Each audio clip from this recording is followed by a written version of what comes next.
Una pa lang, naalala ko yung unang ginawa ko na reaction video si Denise. Oh my gosh, may pang-battle na. Eto yon.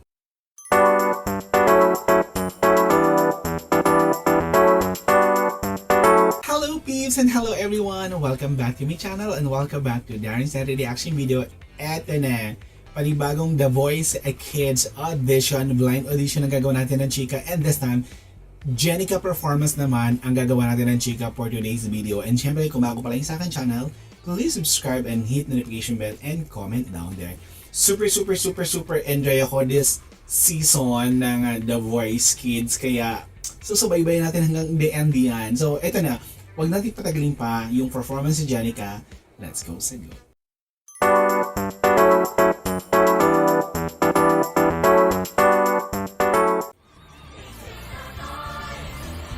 Go!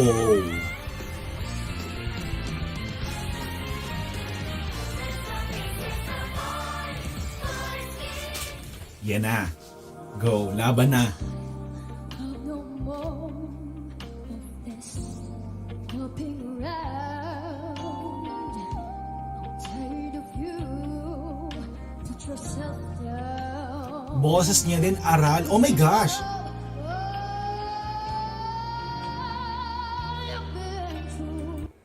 Una pa lang, naalala ko yung unang ginawa ko na reaction video si Denise. Oh my gosh, may pang-battle na. Eto yon. O si Pablo unang umikot.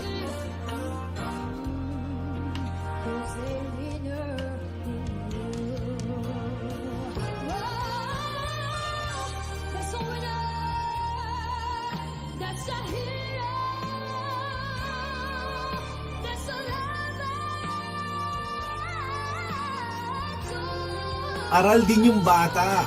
Alam niyo yung control. Alam niyo maglaro ng boses. Aral yung bata. Si Jenica ang galing. Oh my gosh. Parang hindi bata yung kumakanta. Oh!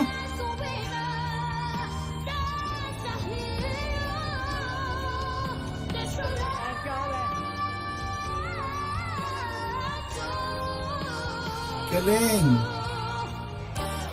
Oh, buwan tatatlo.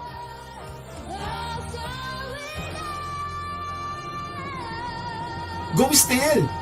Nanghinayang ka pa! Pindot!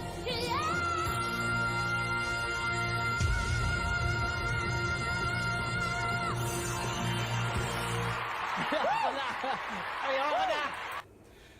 Bakit nangihinayang si Estel pumindot? Eto ha, bago natin idiretso yung comment ng mga judges, sa comment section ko last, sabi ko, bakit ayaw umikot ni Estel? Kasi ang ganda ng boses, sabi sa comment section, the kids love Estel so much. So kaya iniingatan din ni Estel umikot para syempre nga naman, mabigyan din ng ibang pagkakataon yung ibang judges. Sabi sa comment section na hindi ko sabi yun. Pero pag mga ganito kasi, yung pangbigayan, pang-battle talaga, laban na, pindot na, nangihinayang ako doon sa ayaw pumindot. Bila ko iikot! Tatlo pa sila! Alam niya na hindi siya mapipili. Naiiyak na ako. Umikot na naman si Stel. Bawal ba ako umikot? Bawal ba ako umikot? Anong pangalan mo, Iha? Jenica Belaza po. Kanino ka nagmana? Is there anyone in the family who's singing? Kay mama po. Ayun. Si Kumakanta din Mami. si mami mo. Opo, amateurista po siya nung bata po siya. Ah, okay. Grabe, So may sobrang pinanggalingan, ang galing may mo. Bata ka pinagmanahan. lang, marunong ka ng kumulot. Kasi naalala ko nung bata, medyo mas bata-bata ako nung konti. Mga ganyang edad, nag-aaral pa lang din ako na magkulot-kulot or like mag-runs ng... Pero ikaw, like, napakalaki ng boses mo, ang lawak ng range mo. Correct. And ramdam na ramdam namin yung power dun sa kanta. Sa Thank you true. po. Coach Pablo, may gusto ka ba sabihin? Mauna ka muna. Okay. Napaka-unique ng song choice mo for your age. Yung Tama. natural skill mo, yung inborn talent mo, andyan na yan with the help of your mom na ginaguide ka ever since talaga before. And nakakatuwa lang na makarinig ng klase ng boses mo. And mas nakaka-excite. Very makawala ang classic isang yung katulad boses mo. niya. At Classic. kung maging anong artist ka man paglaki mo, sana ipagpatuloy mo yan at wag sana magbago kung ano ang nasa puso Sa mo. true. Okay? Thank you po. And dun sa piece na kinanta mo, sobrang naramdaman ko na gustong-gusto mo talaga yung ginagawa mo. Nagulat ako, gusto ko rin yung dynamics nung kung paano mo kinanta yung piece mo na nung una very soulful, tapos maya-maya lumaki yung boses mo, nagkaroon ng grit. Doon ako kinabahan.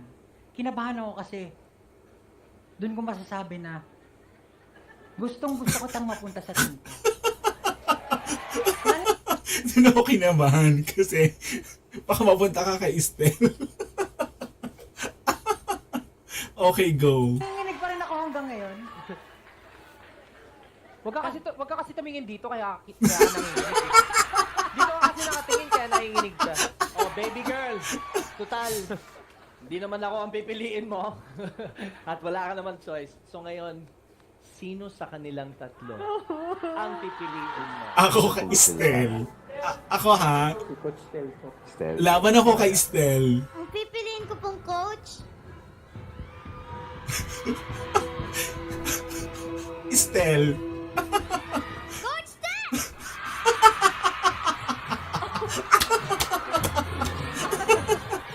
Maagang makakaipon si Estel. Good luck. Good luck. Ang ganda ng line-up ni Estel, promise. Magaganda mga line-up ni Estel. Sobrang galing mo. Sobrang, alam mo ba na lahat ng tao dito napabilib sa pagkanta mo? Nasa lagi mo Si Pablo. Wala nga na sinasabi namin ng FB Si Nights. Pablo. Kahit hindi ikaw ang pinakamagaling, basta alam mo sa sarili mo na kayang-kaya mo gawin ng lahat dahil Sino naniniwala nagsabi ka nun? sa Sino sarili nagsabi mo. nun? Busy kami. Sino yung sabi yan? Ha? Busy Busy kami. Yun yung leader nagsabi nun, di ba? Oo, pero ako yung pinili. Basta naniniwala ka sa sarili mo na kaya mo, yun ang importante, okay? Congratulations. Yay!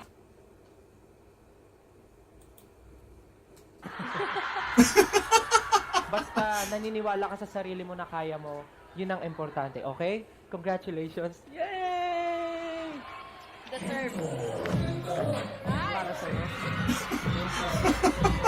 Sumayaw na lang si Pablo. Oh, isinayaw na lang ni Pablo yung hindi yung hindi pagpili. Ako gumawa yan! Ako gumawa niyan. Ako gumawa yan! So, di ko na-expect na pipiliin niya ako. Akala ko si Julie yung pipiliin. Kasi tumitingin siya sa'yo eh. Huwag ka na. Tama na, Stel. Pagod na kami sa'yo. Bakit yung galit sa akin? Hindi na. Ginagawa ko lang naman yung best ko. Ito nga yung sinasabi, pag alam mo ng deserving, tapos may chance ka, ano din naman. So, nakaka-pressure din sa part ni Stel. Ito din, ang pansin ko, nakaka-pressure din sa part ni Stel doon sa ibang judges. Kasi, syempre, gusto rin makuha ng mga judges yung gem, di ba? Pero, sa bagay, depende pa rin naman kasi kung sino pipiliin ng kids. But, sabi nga sa comment section, kids love Stel. So, andun na yung tatlo na nanganganib pag umikot si Stel. So, this is it. Janica, congratulations. Isa ka sa mga gems ni Stel. So, ayan. Thank you so much for watching.